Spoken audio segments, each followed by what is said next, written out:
बिहाई मागु नृप मोही, मोरे नहीं अदेय कछु तोही। मंगल भवन अमंगल हारी, द्रवहु सुदशरथ अजिर बिहारी।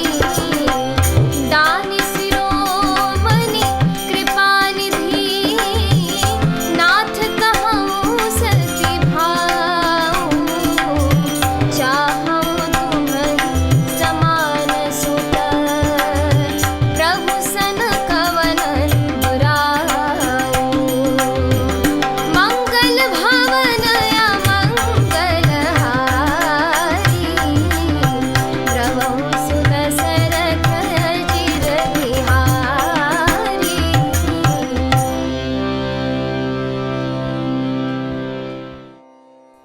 अर्थात जिनमें मुनियों के मन रूपी भंवरे बसते हैं, भगवान के उन चरण कमलों का तो वर्णन ही नहीं किया जा सकता।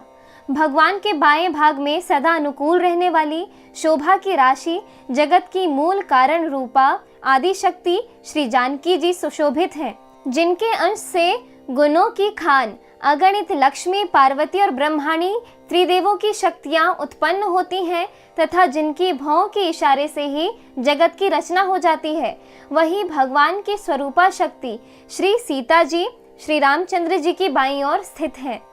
शोभा के समुद्र श्री हरि के रूप को देखकर मनु शत्रुपा नेत्रों के पट यानी पलके रोके हुए एकटक स्तब्ध रह गए।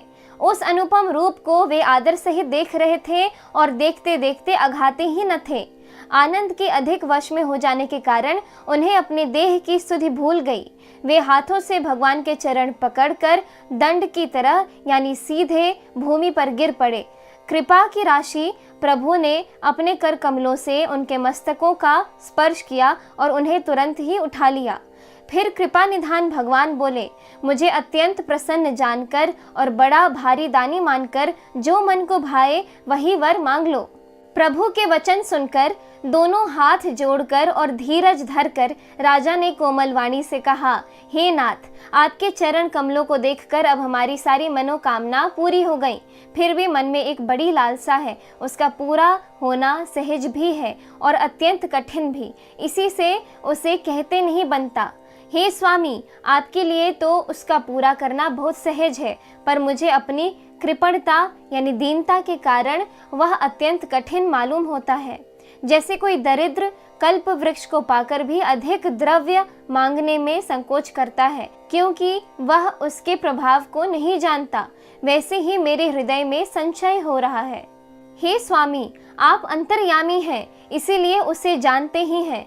मेरा वह मनोरथ पूरा कीजिए। भगवान ने कहा, हे राजन, संकोच छोड़कर मुझसे मांगो। तुम्हें ना दे सकूं ऐसा मेरे पास कुछ भी नहीं है। राजा ने कहा, हे दानियों के शिरोमणि, हे कृपा निधान, हे नाथ, मैं अपने मन का सच्चा भाव कहता हूँ कि मैं आपके समान पुत्र चाहता हूँ। प्रभु से भला क्या छिपाना। इस एपिसोड में इतना ही।